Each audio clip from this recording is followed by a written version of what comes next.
सच्ची बातों को जान लेने का नाम ज्ञान है। जो अपनी मेहनत से कुछ कर दिखाएं वही महान है। So hi guys, this is Durgesh and you watching board information channel. जी हाँ दोस्तों, गाइस आज की इस वीडियो में क्लास 12th केमिस्ट्री सब्जेक्ट का वेरी इंपॉर्टेंट एमसीक्यू क्वेश्चंस बताने जा रहा हूँ, जो कि बहुत ही इंपॉर्टेंट क्वेश्चंस है और आप सभी का एग्जाम का दृष्टिकोण से बहुत ही महत्वपूर्ण क्वेश्चंस है। तो गाइस वीडियो को पूरा देखिएगा। और गाइस मैं आप सभी को चैप्टर वाइज करा रहा हूँ ताकि आप सभी का एग्जाम में कोई भी क्वेश्चन आए तो आप लिख सकें, ठीक ना। तो चलिए आज की इस वीडियो में चैप्टर 4 चैप्टर 5 का क्वेश्चंस बताने वाला हूँ, जो कि इंपॉर्टेंट बहुत ज़्यादा है। तो चलिए शुरू करते हैं। तो पहला क्वेश्चन है, ए बी का परिवर्तन द्वितीय कोटि की अभिक्रिया है। यदि ए गुना कर दिया जाए तो प्रक्रिया की दर निम्नलिखित में से कौन सा गुणक से बढ़ता है। तो कैसे इसका आंसर होगा, यहाँ पर देख सकते हैं 4, ठीक है ना। ऑप्शन नंबर यहाँ पर डी हो जाएगा, बिल्कुल राइट। तो अगला क्वेश्चन यहाँ पर देख सकते हैं, अधिकांश प्रतिक्रियाओं के लिए ताप गुणक निम्नलिखित में से किसके बीच होता है। तो गाइस इसका आंसर होगा, यहाँ पर देख सकते हैं 2 एवं 3 के बीच, ठीक ना। ऑप्शन नंबर बी बिल्कुल ही राइट हो जाएगा। चलिए अगला क्वेश्चन पूछा गया है, जल में H2 bracket G plus Ci2 bracket open G bracket 1 बराबर 2HCl अभिक्रिया की कोटि है। तो गाइस इसका आंसर होगा आप सभी का, यहाँ पर देख सकते हैं 0, ठीक ना। चलिए अगला क्वेश्चन की ओर चलते हैं। अगला क्वेश्चन पूछा गया है, निम्नलिखित में से कौन सा प्रथम कोटि की अभिक्रिया के वेग स्थिरांक की इकाई है। तो गाइस इसका आंसर होगा, यहाँ पर देख सकते हैं टाइम 1, ठीक ना। मतलब कि ऑप्शन नंबर ए बिल्कुल ही राइट हो जाएगा। चलिए अगला क्वेश्चन की ओर चलते हैं। अगला क्वेश्चन पूछा गया है, प्रथम कोटि प्रक्रिया के 90% पूर्ण होने के लिए कितनी औसत आयु की आवश्यकता होगी। तो गाइस इसका आंसर होगा, यहाँ पर देखिए 6.93, ठीक ना। चलिए अगला क्वेश्चन की ओर चलते हैं। अगला क्वेश्चन पूछा गया है, तो गाइस इनमें से कौन सा आंसर होगा। तो यहाँ पर देख सकते हैं D2sp3, ठीक ना। चलिए अगला क्वेश्चन यहाँ पर पूछा गया है, किसी प्रथम कोटि की अभिक्रिया के लिए अर्ध जीवन काल स्वतंत्र है। तो गाइस इसका आंसर होगा, यहाँ पर देख सकते हैं प्रारंभिक सांद्रता का, मतलब कि यहाँ पर ऑप्शन नंबर सी बिल्कुल ही राइट हो जाएगा। चलिए अगला क्वेश्चन की ओर चलते हैं। अगला क्वेश्चन पूछा गया, किसी अभिक्रिया के लिए सक्रिय ऊर्जा का मान निर्धारित किया जाता है। तो गाइस इसका आंसर होगा, 2 विभिन्न तापक्रम पर गति स्थिरांक का मान ज्ञात करके, ठीक है। अगला क्वेश्चन यहाँ पूछा गया है, अभिक्रिया 2FeCl2 प्लस SnCl2 अभिक्रिया 2FeCl2 प्लस SnCl4 एक उदाहरण है। तो गाइस क्या है उदाहरण, तो यहाँ पर देख सकते हैं तृतीय कोटि की अभिक्रिया, ठीक ना। चलिए अगला क्वेश्चन की ओर चलते हैं। अगला क्वेश्चन पूछा गया है, उत्प्रेरक एक वस्तु है जो इनमें से कौन सा है। तो यहाँ पर देख सकते हैं सामान्य व्यवस्था प्राप्त करने के समय को कम कर देता है। तो चलिए अगला क्वेश्चन यहाँ पर पूछा गया है, क्षारीय माध्यम में एस्टर का जल अवघटन है। इनमें से कौन सा होगा। तो यहाँ पर देख सकते हैं द्वितीय कोटि अभिक्रिया जिसकी आणविकता 2 है, ठीक ना। चलिए अगला क्वेश्चन पूछा गया है, किसी वस्तु के प्रतिक्रिया करने का दर निर्भर करता है। इनमें से किस पर निर्भर करता है। तो यहाँ हो जाएगा सक्रिय भारमीन, ठीक ना। तो यहाँ पर ऑप्शन नंबर आपका हो जाएगा डी बिल्कुल ही राइट। चलिए अगला क्वेश्चन पूछा गया है, द्वितीय कोटि अभिक्रिया के लिए विशिष्ट अभिक्रिया वेग की इकाई है। इनमें से कौन सा होगा आंसर। यहाँ पर देख सकते हैं एलमोल -1 सेकेंड 1, ठीक है ना। चलिए अगला क्वेश्चन की ओर चलते हैं। अगला क्वेश्चन पूछा गया, प्रथम कोटि अभिक्रिया के लिए T1/2 का मान होता है। तो गाइस इसका आंसर होगा, यहाँ पर देख सकते हैं 0.693/K, ठीक ना। चलिए अगला क्वेश्चन की ओर चलते हैं। अगला क्वेश्चन पूछा गया है, अभिक्रिया की कोटि के लिए कौन सा कथन असत्य है। इनमें से कौन सा कथन असत्य है। तो गाइस इसका आंसर होगा, कोटि हमेशा पूर्ण संख्या होती है, ठीक ना। चलिए अगला क्वेश्चन की ओर चलते हैं। अगला क्वेश्चन पूछा गया है, अभिक्रिया की दर के बारे में कौन सा कथन असत्य है। तो गाइस इसका आंसर होगा, यहाँ पर देख सकते हैं अभिक्रिया की दर विभिन्नता नहीं हो सकती है, ठीक ना।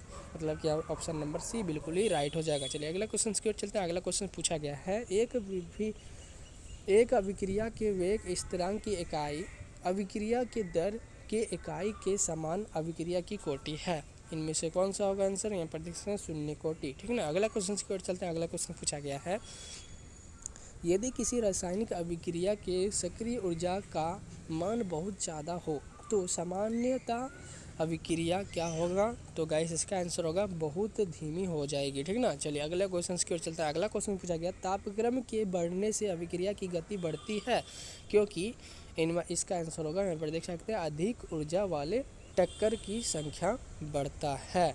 चलिए अगला क्वेश्चन, तो चलिए अब अगला चैप्टर की ओर चलते हैं। चैप्टर नंबर 5 का इंपॉर्टेंट क्वेश्चन बताने जा रहा हूँ। तो गाइस अभी तक जो भी स्टूडेंट चैनल को सब्सक्राइब नहीं किए हैं, चैनल को सब्सक्राइब कर लीजिए।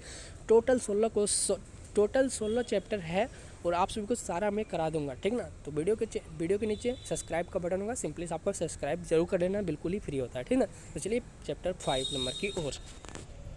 तो फाइनली यहाँ पर चैप्टर 5 आ चुका है। चैप्टर 5 का 1 नंबर क्वेश्चन यहाँ पर है, कोलाइडी विलयन में कोलाइडी कणों का आकार होता है, इनमें से कैसा होता है? तो गैस यहाँ पर देख सकते हैं 10-6-10-9 m। ठीक ना।